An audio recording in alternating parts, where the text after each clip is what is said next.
Hello and good morning everyone of class 8. In our grammar class today we are moving ahead with our chapter 3. This chapter is about some important determiners. Determiners जिन्हें हम हिंदी में कहते हैं निर्देशक। ये और इनके बारे में आपने अपनी पिछली कक्षाओं में काफ़ी कुछ पढ़ा है। आज हम इनके कुछ महत्वपूर्ण डिटरमाइनर्स और उनके इस्तेमाल के बारे में जानेंगे। तो जैसा कि आप यहाँ देख रहे हैं, इसमें भी ये बात कही गई है जो मैंने अभी कहा कि आपने अपनी पिछली दोनों कक्षाओं में 6-7 में डिटरमाइनर्स के बारे में पढ़ा है। यहाँ देखें, ये कुछ डिटरमाइनर्स की लिस्ट दी गई है। हम डिटरमाइनर्स में ही आर्टिकल्स को भी पढ़ते हैं। आर्टिकल जो ए, एन और द के बारे में मैं आपको पहले भी बता चुका हूँ।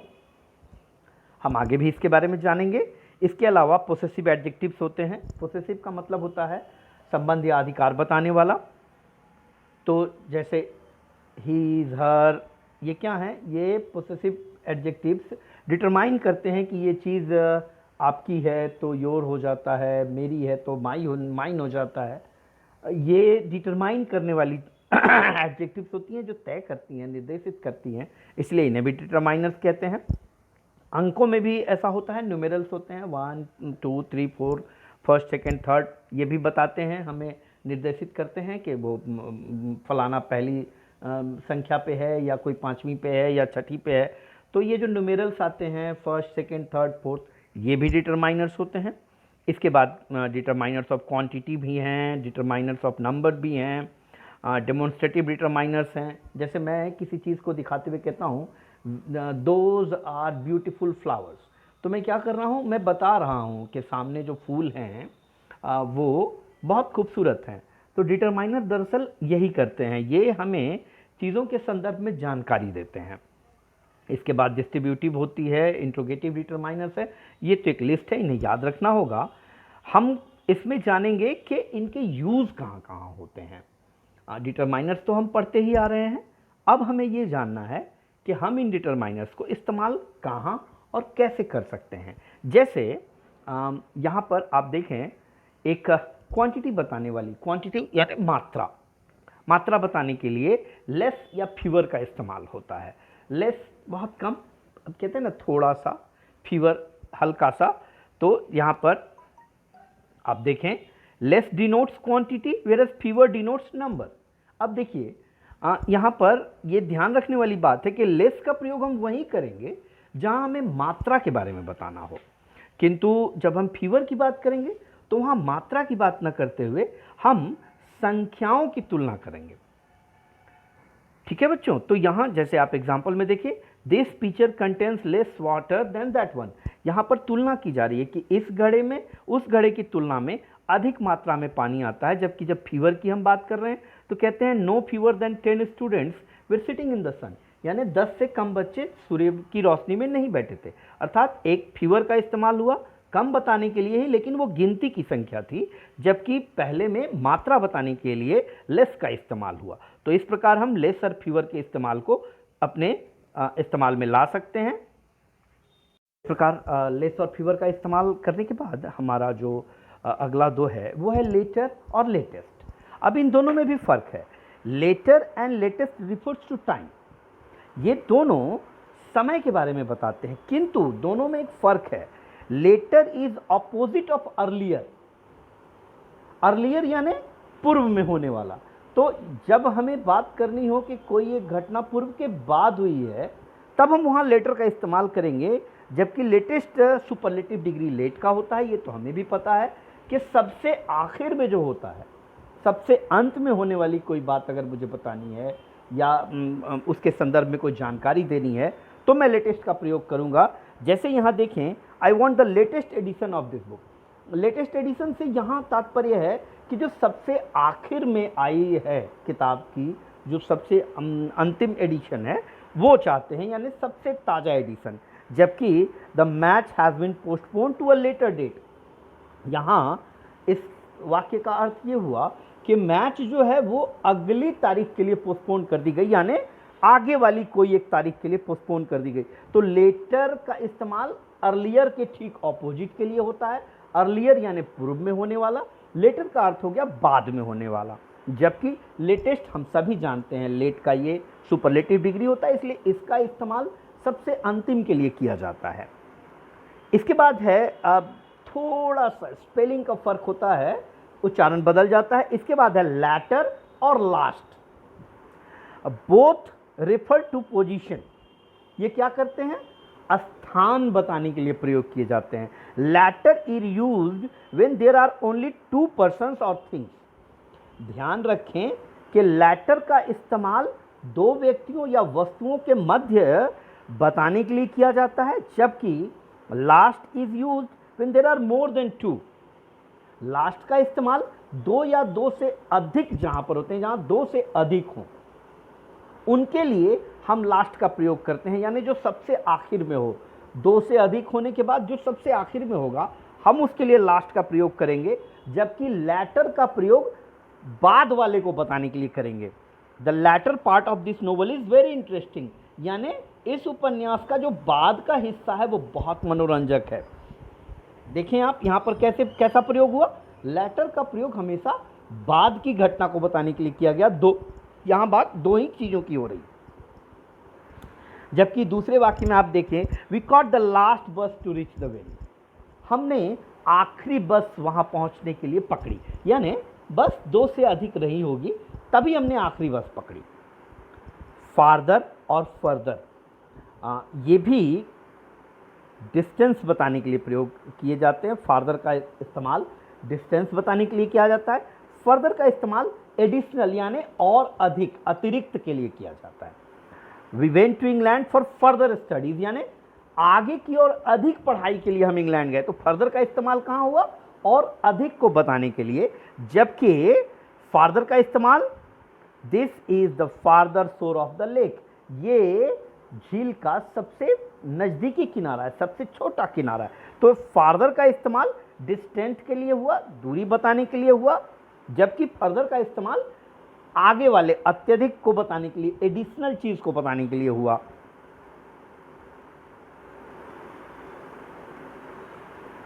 इसके बाद हम लोग अक्सर हाँ ये दो वर्ड यूज करते हैं, एल्डर और ओल्डर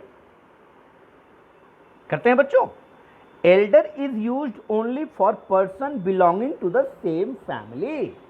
यहां ध्यान रखने वाली बात यह है कि अगर मुझे एल्डर का इस्तेमाल डिटरमाइनर के रूप में करना है तो मैं केवल एक परिवार में जो बड़ा होगा उसको बताने के लिए तुलना के रूप में एल्डर का प्रयोग करूंगा, जबकि ओल्डर का इस्तेमाल used for comparing persons not belonging to the same family. यहां अंतर है, एल्डर का इस्तेमाल एक ही फैमिली में बड़े को बताने के लिए किया जाता है, जो बड़ा हो, एल्डर हो, उसको बताने के लिए किया जाता है, जबकि ओल्डर का इस्तेमाल हम बड़ा बताने के लिए तो अवश्य करते हैं, किंतु हमें यह ध्यान रखना चाहिए कि ओल्डर बताने वाले टर्म में व्यक्ति एक ही फैमिली का नहीं हो सकता, यानी फैमिली से बाहर वाले लोगों के संदर्भ में भी अगर बात करनी हो तो हम ओल्डर का इस्तेमाल कंपैरिजन के लिए करते हैं, और इनके बाद यानी एल्डर देन या ओल्डर देन, यानी देन एक टर्म फॉलोड करता है एल्डर के बाद भी, ओल्डर के बाद भी, है ना। Sangeeta is my elder sister, यहां बताया गया है कि संगीता मेरी बड़ी बहन है, यानी एक ही परिवार की बात हो गई, जबकि हम कहते हैं he is older than me. अब ये परिवार से बाहर वाला व्यक्ति हो सकता है, ये मुझसे उम्र में बड़ा है, मैं नहीं जानता हूं उम्र में मुझसे बड़ा है, इसलिए मैं उसके लिए ओल्डर का इस्तेमाल कर रहा हूं। तो दोनों बता तो रहे हैं उम्र ही, लेकिन एल्डर एक परिवार के लोगों के लिए इस्तेमाल होता है, जबकि ओल्डर एक फैमिली से बाहर वालों के लिए भी इस्तेमाल हो सकता है। एल्डेस्ट और ओल्डेस्ट ये दोनों क्या हैं, सुपरलेटिव डिग्री हैं। किसके, eldest and oldest are the superlative degrees of old. Old यानी पुराना, बड़ा, उनके लिए हम इनके सुपरलेटिव डिग्री के रूप में प्रयोग करते हैं। Eldest is used for persons belonging to same family. बात वही है जैसे हमने एल्डर और ओल्डर में किया था, वहां हम जब तुलना कर रहे थे एक फैमिली के दो लोगों के मध्य, तो वहां पर मैंने एल्डर का इस्तेमाल किया था, और जब हम परिवार से बाहर वाले लोगों के साथ तुलना कर रहे थे तो ओल्डर का इस्तेमाल किया था। अब कंपैरेटिव से हम सुपरलेटिव डिग्री में आ गए हैं, हम जानते हैं कि भाई ओल्ड का ही एल्डेस्ट और ओल्डेस्ट सुपरलेटिव डिग्री होता है। तो जहां पर हमने एल्डर का प्रयोग दो लोगों के मध्य तुलना के लिए किया था एक ही परिवार के अंदर, एल्डेस्ट का उपयोग एक ही परिवार के सबसे बड़े को बताने के लिए किया जाता है जो एक फैमिली के अंदर हो, जबकि ओल्डेस्ट का इस्तेमाल फैमिली से बाहर के लोगों के लिए भी किया जा सकता है ना। वहाँ पे लोग भी हो सकते हैं, चीज़ें भी हो सकती हैं, ओल्डेस्ट बिल्डिंग, ओल्डेस्ट पर्सन, है ना। तो ये बात फैमिली से बाहर निकल जाती है। एल्डेस्ट का इस्तेमाल फैमिली के अंदर हम कर सकते हैं सबसे बड़े को बताने के लिए, जबकि ओल्डेस्ट का इस्तेमाल हम व्यक्तियों के लिए भी कर सकते हैं, वस्तुओं के लिए भी कर सकते हैं। इसलिए इसमें थोड़ा सा अंतर है। इसके बाद है फर्स्ट, नियरेस्ट और नेक्स्ट। ये तीन चीज़ें हैं। आप देखें, फर्स्ट का मतलब क्या होता है? सबसे पहले आने वाला। नज़दीकी क्या बताता है? नियरेस्ट, सबसे नज़दीक, यानी दूरी की बात आ गई इसमें, डिस्टेंस आ गया इसमें। और नेक्स्ट, नेक्स्ट बताता है कि किसकी अवस्था क्या है, पोजीशन कौन सी है। इसलिए यहाँ पे आप देखें, first means coming before all others. First का मतलब ही होता है कि सबसे पहले जो आता हो, जबकि नियरेस्ट क्या बतलाता है? डिनोट्स डिस्टेंस, दूरी बताता है कि सबसे नज़दीक वाला। तो ये दूरी बताने वाली बात हो गई। और नेक्स्ट, अब नेक्स्ट कहते हैं मैं इसके आगे वाला, इसके बाद वाला, अगला जिसको हम बोलते हैं। तो ये पोजीशन बताता है। जनवरी is the first month of the year, हम सभी जानते हैं। तो इन एग्जांपल्स के माध्यम से आप इन्हें समझ सकते हैं। इसके बाद मेनी, मेनिया और अ ग्रेट मेनी, ये तीन अलग अलग टर्म्स हैं, किंतु देखें इनका इस्तेमाल बहुत ही बेहतरीन है और समझना होगा इन्हें। All the three convey the same idea, तीनों से एक ही बात निकल कर आती है। Many is followed by a plural noun. ध्यान रखना होता है कि मेनी हम अगर करते हैं तो उसके बाद प्लूरल नाउन आता है। Many flowers, many fruits, many clothes, कुछ भी हम प्रयोग कर रहे हो उनकी मात्रा बताने के लिए, गिनती बताने के लिए, तो वहाँ पर प्लूरल नाउन के साथ इस्तेमाल होता है। And a plural verb, many a. अब अगर मैं कहता हूँ मेनी ए, अब यहाँ देखें, मेनी तो एक प्लूरल टर्म हो गया, किंतु मेनी ए जैसे ही हम करते हैं तो मेनी ए का मतलब हो गया कि मैं इसके बाद एक सिंगुलर नाउन ही यूज कर सकता हूं, क्योंकि ए लगा हुआ है। ए का मतलब ही होता है एक, इकलौता। तो मेनी का इसके बाद एक सिंगुलर नाउन का इस्तेमाल करना चाहिए या सिंगुलर वर्ब का इस्तेमाल करना चाहिए, जबकि a great many plural noun के साथ ही यूज होगा। अ ग्रेट मेनी यानी बहुत सारे, बहुतायत में। Many main gathered at the accident site. अब यहाँ ढेर सारे लोग, कहीं भी एक्सीडेंट होता है ढेर सारे लोग इकट्ठा हो जाते हैं, तो उसी की एक सूचना है कि बहुत सारे लोग इकट्ठा हो गए। मेनी अ फ्लावर, यहाँ पर देखें कि फूल, कईयों के बीच एक फूल की बात हो रही है। Many a flower is born to blush unseen, है ना। A great many people attended the yoga conference. अब योगा कॉन्फ्रेंस है तो ढेर सारे लोग इकट्ठा हो जाते हैं, इसलिए यहाँ पर अ ग्रेट मेनी हो गया। तो ये तीनों बता तो रहे हैं संख्याओं की बात थी, लेकिन जब मेनी का केवल इस्तेमाल कर रहे हो तो उसके बाद हमें प्लूरल नाउन देना चाहिए या प्लूरल वर्ब देना चाहिए। और मेनी का इस्तेमाल करें तो फिर उसके बाद सिंगुलर नाउन और सिंगुलर वर्ब होना चाहिए। अ ग्रेट मेनी के साथ प्लूरल नाउन ही इस्तेमाल होता है।